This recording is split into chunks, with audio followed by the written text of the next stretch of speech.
আৰু নিজৰ সপোনবিলাক পূৰ কৰিব পাৰে। সাধাৰণতে নৱাগত আদৰণি সভালৈ সেইসকল ব্যক্তিক মুখ্য অতিথি, বিশিষ্ট অতিথি বা উদ্বোধক কৰি আমন্ত্ৰণ কৰি অনা হয় যিসকল নিজেই জীৱনত একজন সফল ব্যক্তি।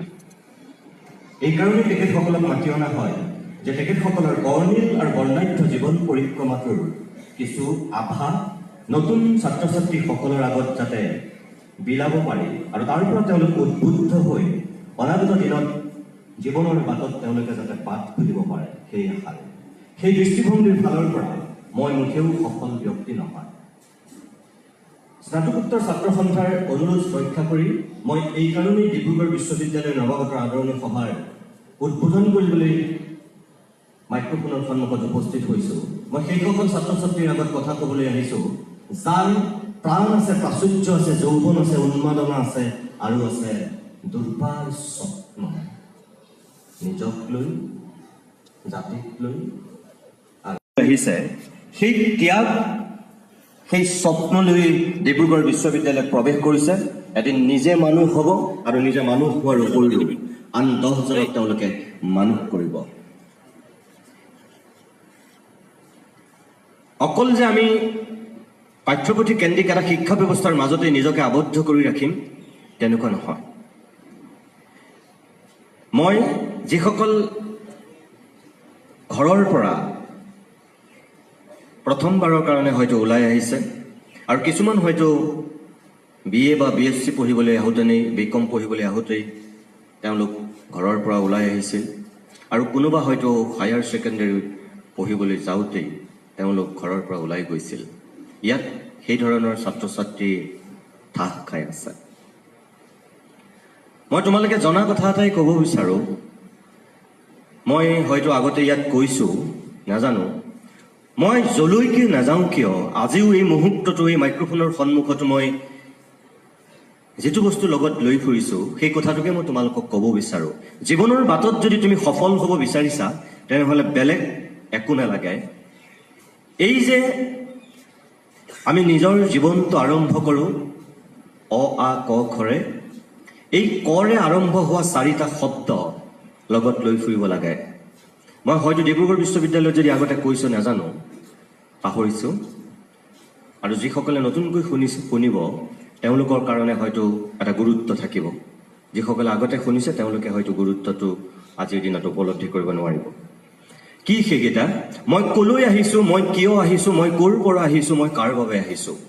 অনবৰতে ছাত্ৰ জীৱনত লৈ থাকিবলগীয়া কেইটামান বাক্য। ক'লৈ, কিয়, ক'ৰ পৰা, কাৰ বাবে, বেলেগ একো নাই।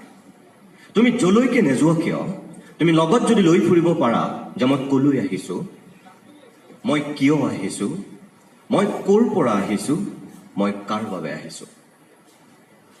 এই 4টা বাক্য যেতিয়া তুমি লগত লৈ ফুৰিবা তেতিয়া তোমাক আন এটা বাক্যই, 5মটো বাক্যই এনেও লগত তোমাক সুধি থাকে, মই কোন, মই কোন, মই কোন।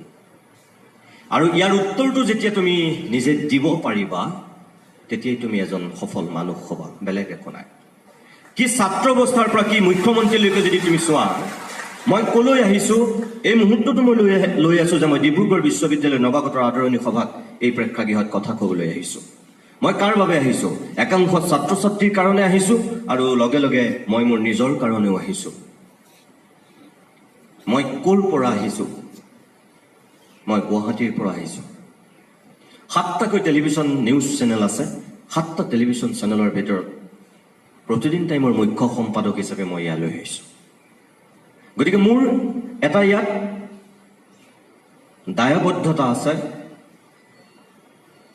মই যদি ইয়াত কিবা গণ্ডগোল কৰোঁ, অকল মই নিতুমণি শইকীয়া বদনামী হৈ নাযাম, বদনাম হ'ব মোৰ 450 কৰ্মচাৰী থকা প্ৰতিদিন টাইম নামৰ নিউজ চেনেলটো।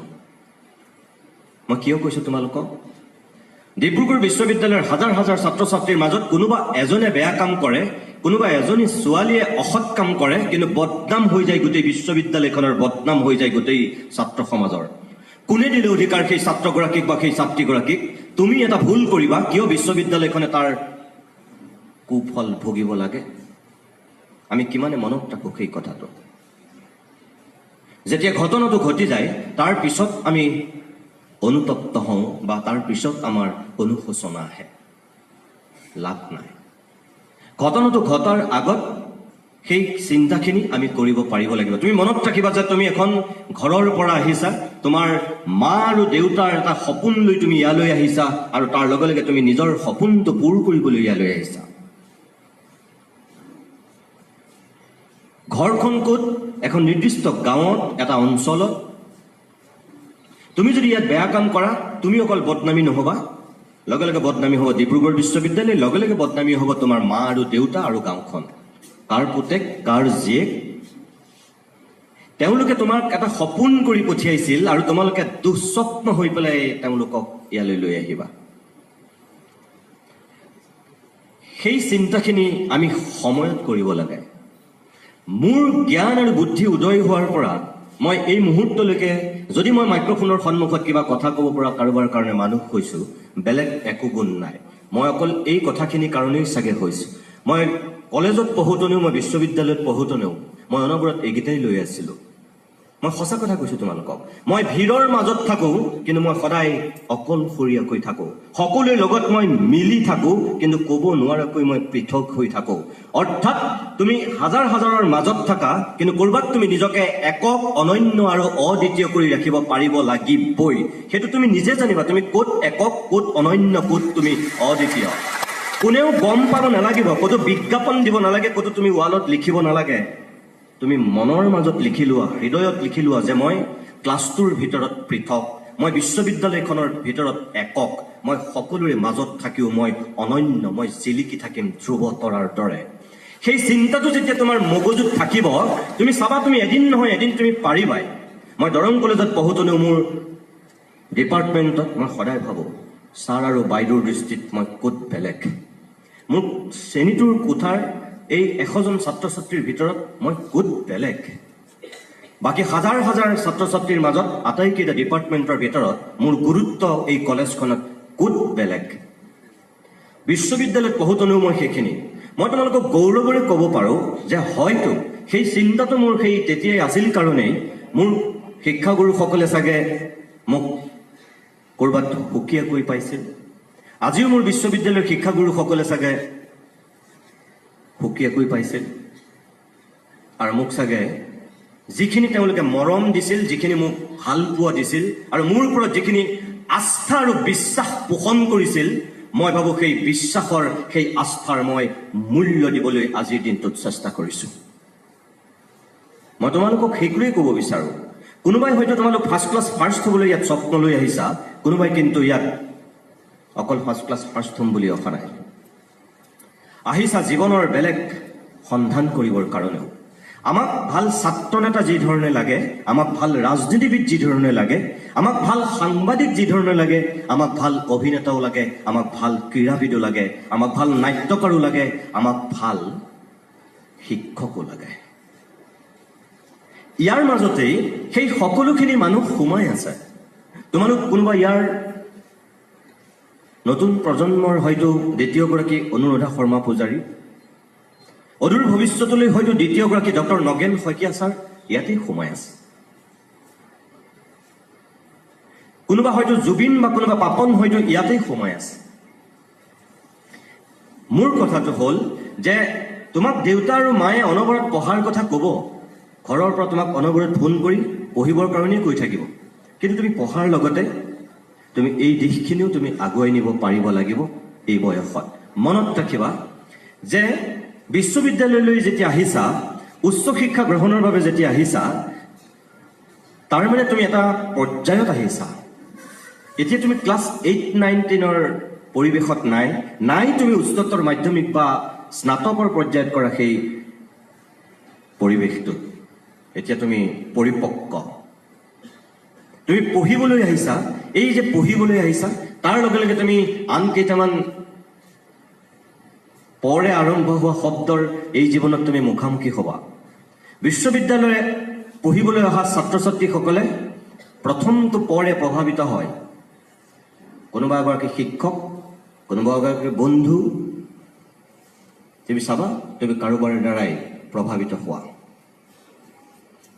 ক'ব নোৱাৰাকৈ তুমি এখন কিতাপ পঢ়িছা ডক্টৰ ভৱেন্দ্ৰনাথ শইকীয়া ছাৰৰ যদি এখন গল্প পুথি পঢ়িছা হোমেন বৰগোহাঁই ছাৰৰ যদি নতুন কিতাপ এখন পঢ়িছা বা ডক্টৰ হীৰেণ গোহাঁই ছাৰৰ যদি তুমি কিতাপ এখন পঢ়িছা তুমি ক'ব নোৱাৰাকৈ চাবা তুমি ডক্টৰ হীৰেণ গোহাঁই ছাৰৰ দ্বাৰাই তুমি প্ৰভাৱিত হৈছে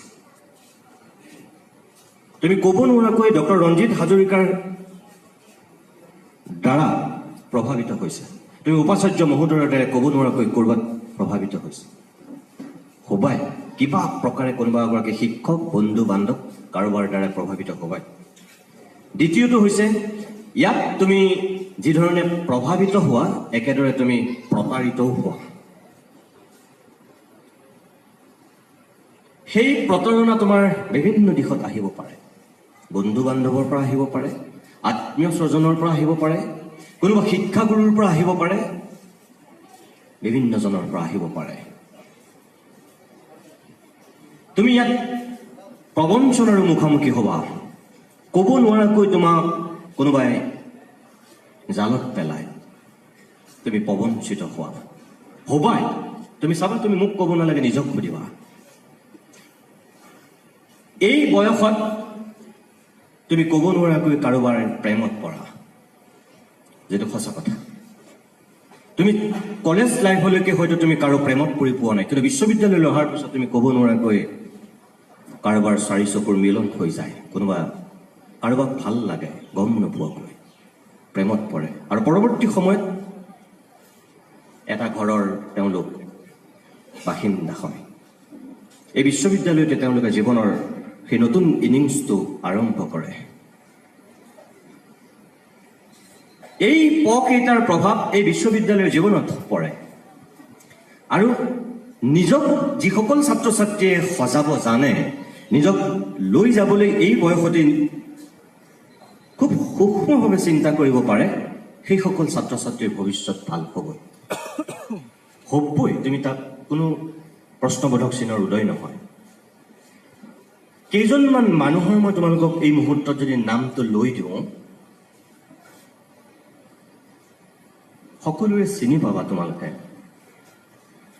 এটা সময় আছিল তেখেতৰ ঘৰত এসাঁজ খাই এসাঁজ খাবলৈ ভাত নাছিল আৰু এনেকুৱা দিনো তেওঁলোকৰ ঘৰত গৈছে দিনত যদি ককায়েকে খাইছে ৰাতিলৈ ভায়েকে খাইছে পিছদিনাখন ৰাতিপুৱা বায়েকে খাইছে অৰ্থাৎ ৰটেশ্যন কৰি পেলাই তেওঁলোকে ভাত খাবলগীয়া হৈছিল আৰু এনেকুৱা দিনো গৈছে ভাত নাই ভীমকল খাই পেলাই তেওঁলোক স্কুললৈ গৈছে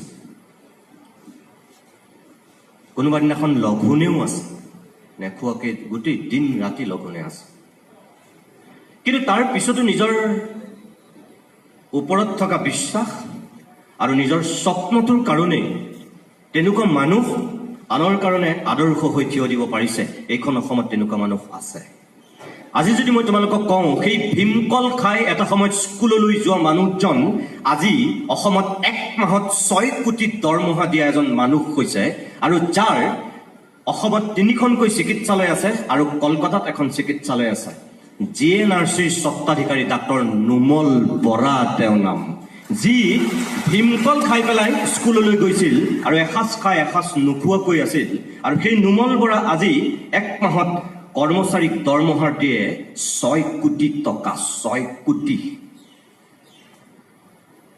এইটো বাস্তৱ কোনো সাধু কথা নাই কোৱা তোমালোকক জীৱন্ত প্ৰতিমূৰ্তি তেওঁ তোমালোকৰ সন্মুখত এজন মানুহ 8ম শ্ৰেণীলৈকে পঢ়িছিল একো নাজানে তেওঁ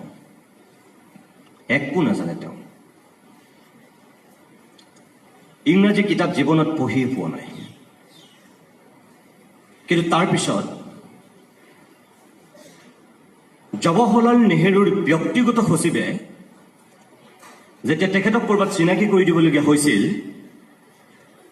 চিনাকি দিছিল নামটো কৈ MA LLB এনেকৈ ক'ৰবাত তেওঁ BA LLB বুলি কৈ দিছিল অৰ্থাৎ তেওঁ যিটো প্ৰজ্ঞা তেওঁ যিটো ব্যক্তিত্ব তেওঁ যিটো চিন্তা সেইখিনিয়ে তেওঁক এনেকুৱা পৰ্যায়লৈ লৈ গৈছিল কাৰো সুধিবলৈ হয়তো সাহস নাছিল যে আপুনি কিমান পঢ়িছিল তেওঁক স্বতঃস্ফূৰ্তভাৱে বহু মানুহে সমসাময়িক সমাজৰ মানুহখিনিয়ে ভাবি লৈছিল যে এজন স্কলাৰ, তেওঁ এজন ডাঙৰ শিক্ষাবিদ, পণ্ডিত।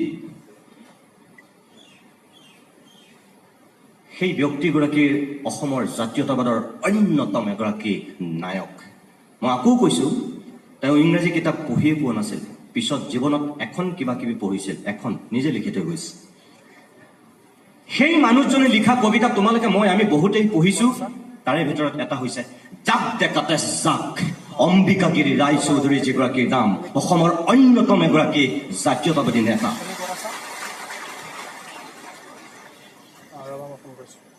জৱাহৰলাল নেহৰুৰ ব্যক্তিগত সচিবে তেওঁক কিন্তু ডাঙৰ উকিল বুলি ভাবিছিল।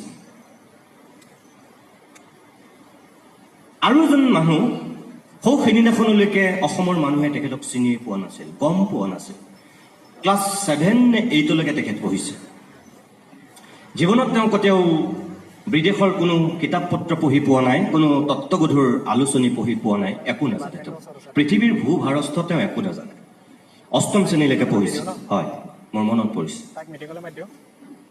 আৰু সেই মানুহজন আজি লেকচাৰ দিবৰ কাৰণে পৃথিৱীৰ বিভিন্ন দেশলৈ যায়। তেওঁক আমন্ত্ৰণ কৰে এইখন অসমৰে মানুহ। কোন জানা?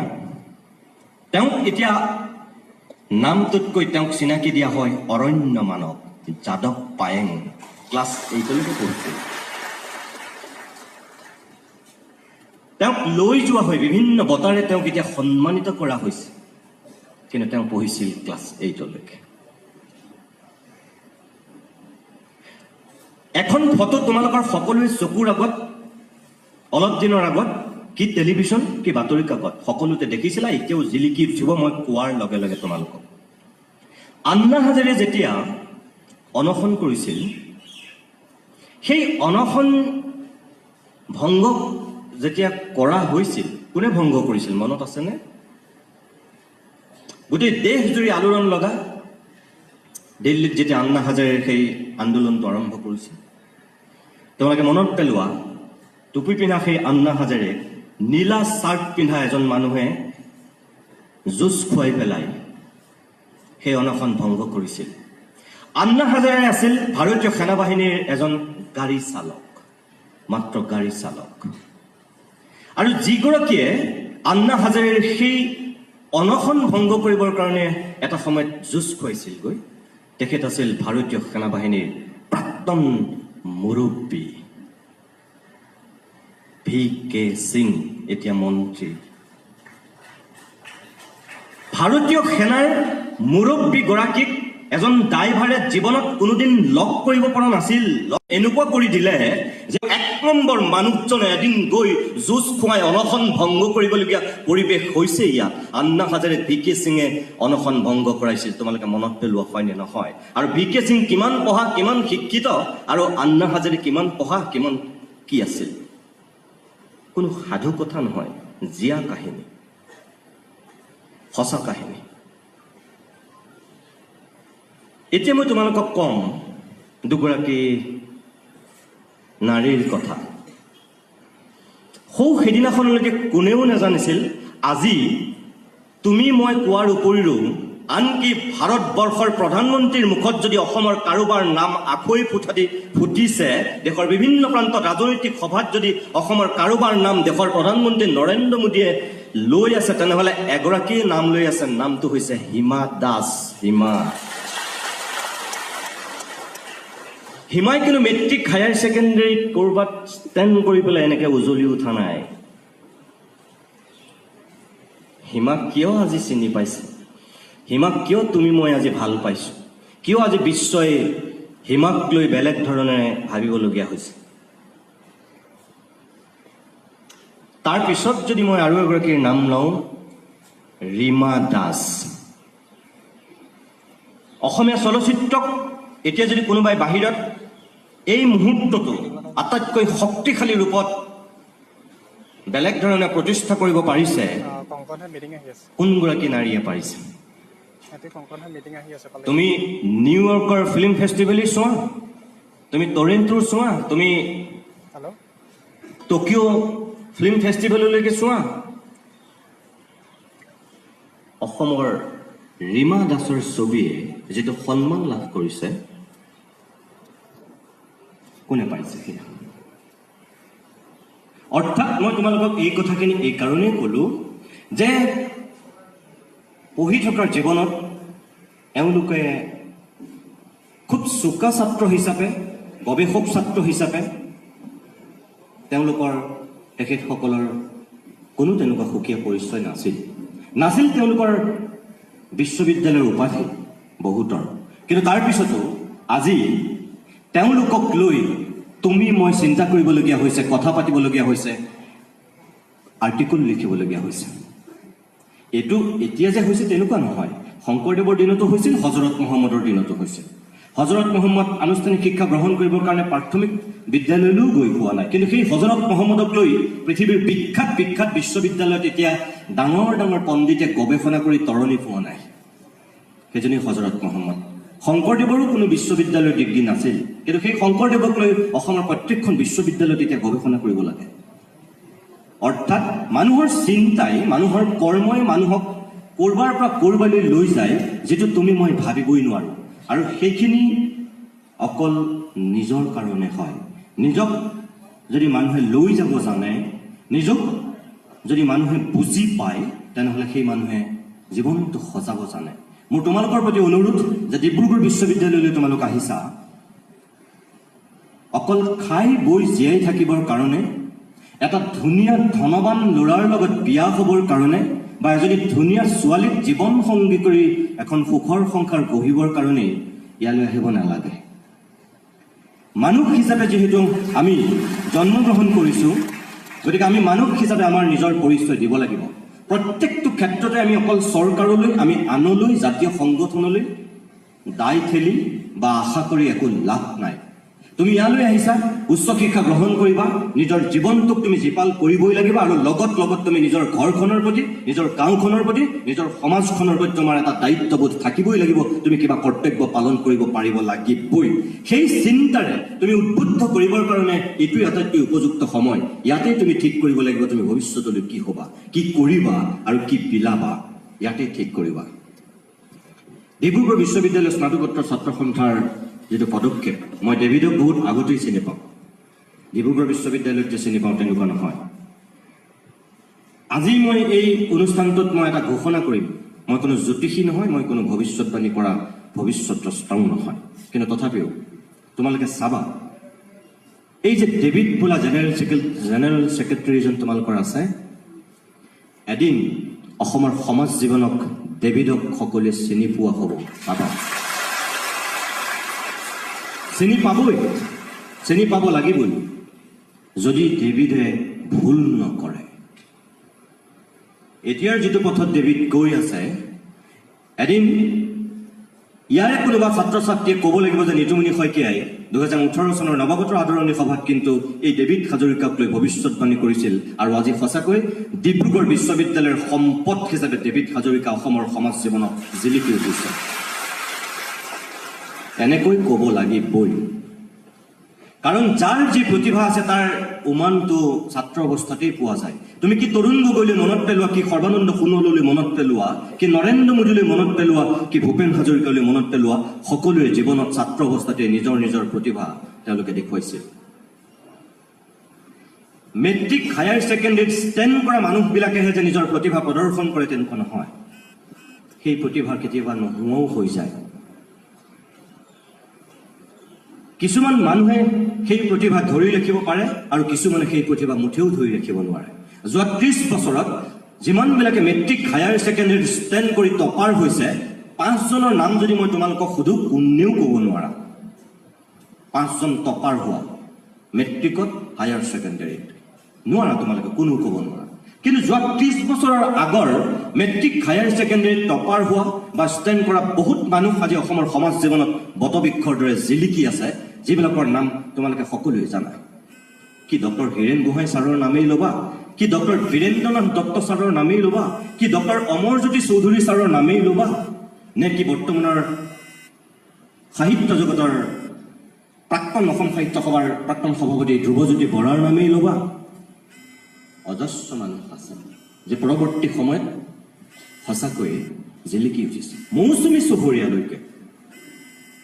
চহৰীয়ালৈকে যদি তুমি চোৱা, তেনেহ'লে সঁচাকৈ তেওঁলোকে যেনেকৈ চাৰ্টিফিকেট আৰু মাৰ্কশ্বিটত ষ্টেণ্ড কৰিছিল, পৰৱৰ্তী সময়ত অসমৰ সমাজ জীৱনতে তেওঁলোকে ষ্টেণ্ড কৰিছিল। ডক্টৰ হীৰেণ গোহাঁই ছাৰে কোনোবা যুগতেই মেট্ৰিকত ষ্টেণ্ড কৰিছিল, মই ভাবোঁ আজিও তেওঁ অসমৰ সমাজ জীৱনত ষ্টেণ্ড কৰি আছে।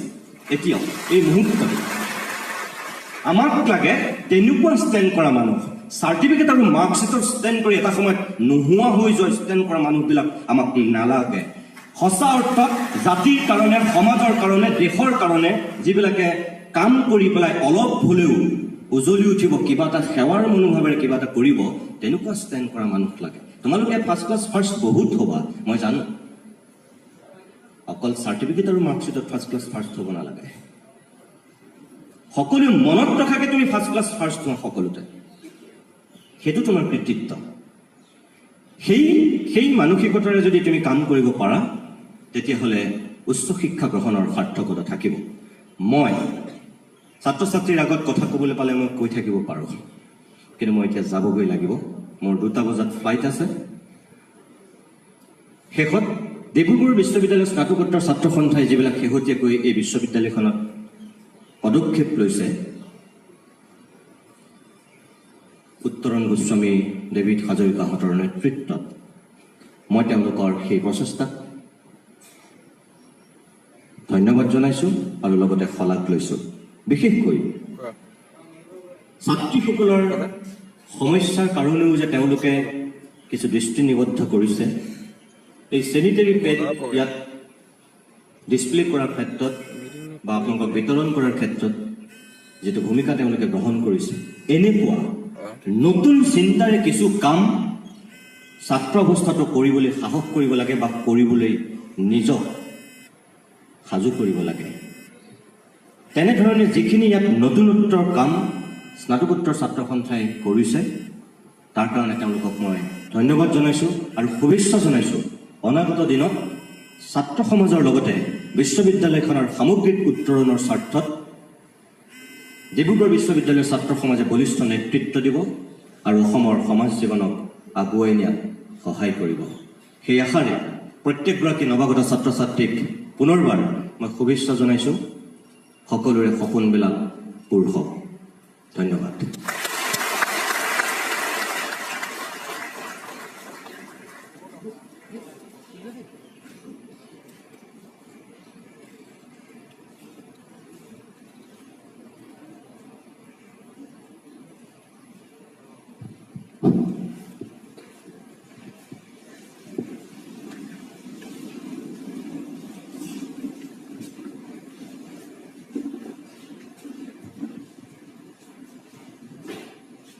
সঁচাকৈ আমি যদি প্ৰত্যেকে উপলব্ধি কৰোঁ যে শিক্ষাৰ প্ৰাৰম্ভিক